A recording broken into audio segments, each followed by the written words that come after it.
Hi everyone. I hope this video explains for itself why it's been taking me longer to get these monthly voxes out. I've been slowly trying to shift into more of a video medium in the hopes that this will better encourage me to be more active on my social media. Shameless plug, links can probably be found in the bio, or more than likely the description of this video. In addition to this, I hope that by switching to a video platform, I'll be able to be more vigilant when it comes to taking pictures of my models and the general painting process, especially since I'm now dedicating more time to my commission painting and work on the side. For those of you who don't know me, my name is Ryan. I run a small Warhammer blog called fistfulofbeans.com. I talk about various Warhammer things and what's been happening. I should generally be more active on it, but I've let it slip a little lately. Part of the reason I'm switching to videos is so that it's hopefully a bit more entertaining for people, as opposed to just words on a screen, and I'll also hopefully enjoy the process a lot more. Fistfulofbeans.com will be by no means dead. I'll still be updating Warzone Gammak, the small narrative I built around my forces and my Warhammer models that I own in real life. You'll be able to find the previous monthly voxes over there as well, so if you wanted to check out that, you're welcome to. It's not going anywhere. Anyway, yeah, that was just a short message for the start. On to monthly vox 17.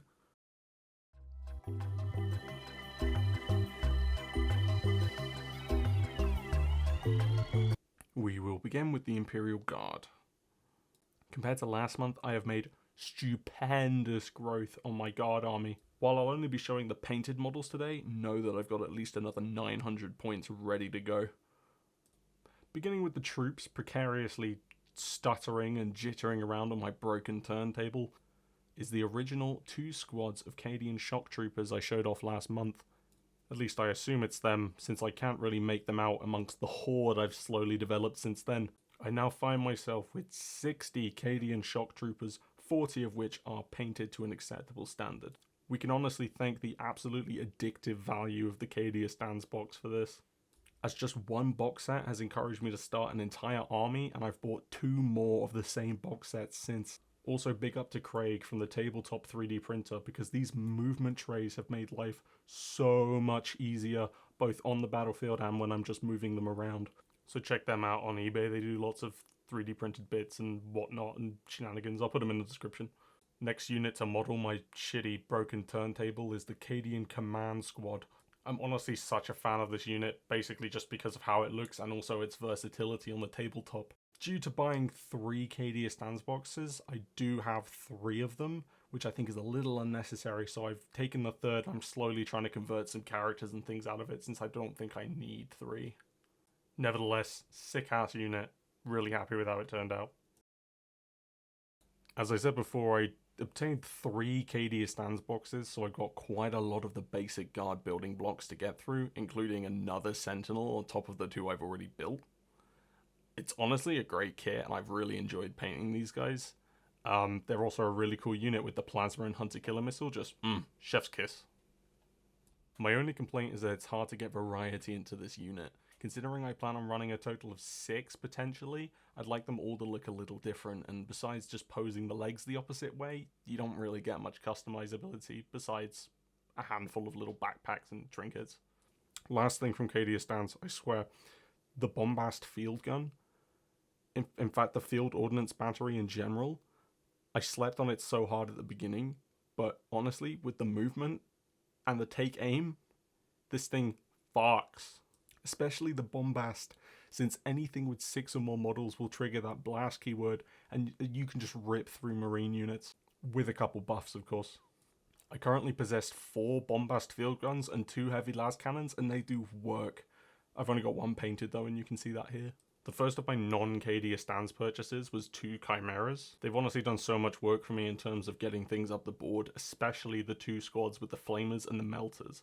Plus the ability to use the Armoured Fist stratagem in conjunction with the Born Soldier's regimental ability or the Ingrained Precision stratagem makes life so much easier when it comes to taking down heavy infantry, because you can basically annihilate them by sheer weight of fire with a million strength 3 las guns. It also helps to make sure the Flamers can get through the armor and those Melters hit home. They were also delightful and very quick to paint, using mostly stippling, dry brushing, a teeny bit of airbrush, which I've actually abstained from using for my Taurox and my Leman Russ, which I'm currently working on, because it was ultimately kind of unnecessary, because you could accomplish the same thing with just washes. But generally they were a lot of fun to make, and I encourage anyone with a guard army to get at least 2 chimeras. I knew going into this that my Imperial Guard army wouldn't be a true Imperial Guard army without a trusty commissar to inspire the men, or probably more likely shoot them to death. And given that G-Dubs likes to hold out on all the new fancy toys, including the new commissar model, I wanted something with a little bit of better scale to it. So I chose to pick up Commissar Ibram Gaunt from the Gaunt's Ghosts on eBay. I was also incredibly wrong about scaling, as Ibram Gaunt is quite easily at least a head taller than any other model in my guard army. So bear that in mind if you want to pick him up for you, because he's about as tall as a Primaris Marine. Now there's a long boy. More as a bit of practice and an exercise in non-metallic metals, I decided to paint up this Inquisitor that I made using the Inquisitor Greyfax model I received from Imperium magazine. Using a combination of Space Marine bits, Guard bits, and the original kit, I was able to make a pretty cool Inquisitor with Combi Plasma and Power Fist. All in all, a lot of fun to paint, generally just a solid exercise in non-metallic metals. I encourage anyone to just try it out, give it a go.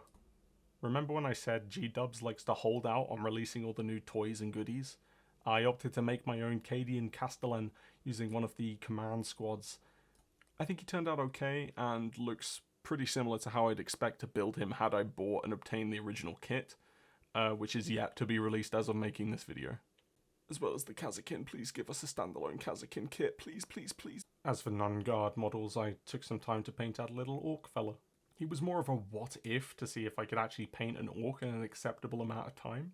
I think he turned out alright, and I included him in the boys unit I decided to sell, since I wasn't too attached to the model and it was, again, just more of an exercise.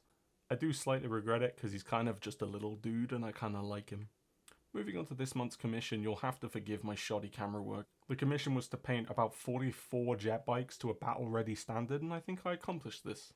The client seemed happy, and my payment was one of the Cadia Stands boxes that I'm now building and painting, so I think it was a win-win. However, given that this is my second massive jet bike commission in the same amount of months, the next person who tries to commission me to paint any jet bikes is getting a swift kick in the sternum. This commission did also include some retro jet bikes, which were pretty interesting to compare against the newer sculpts. I was also only joking about kicking people in the sternum, FYI. I'm actually more inclined to punch you in the kidneys when you aren't looking at me. Anyway, yeah, this has been Monthly Vox 17. I do hope it was more entertaining than just reading a wall of text posted on the website. It did take me a lot longer to do, but I feel like it was generally more informative and hopefully more entertaining. Next Monthly Vox will probably be more like this, so yeah, stay tuned. My social media platforms can be found exactly where you'd expect to find them in case you want to check in at some point during the next month. If not, stay tuned and I'll see you in March. See you later.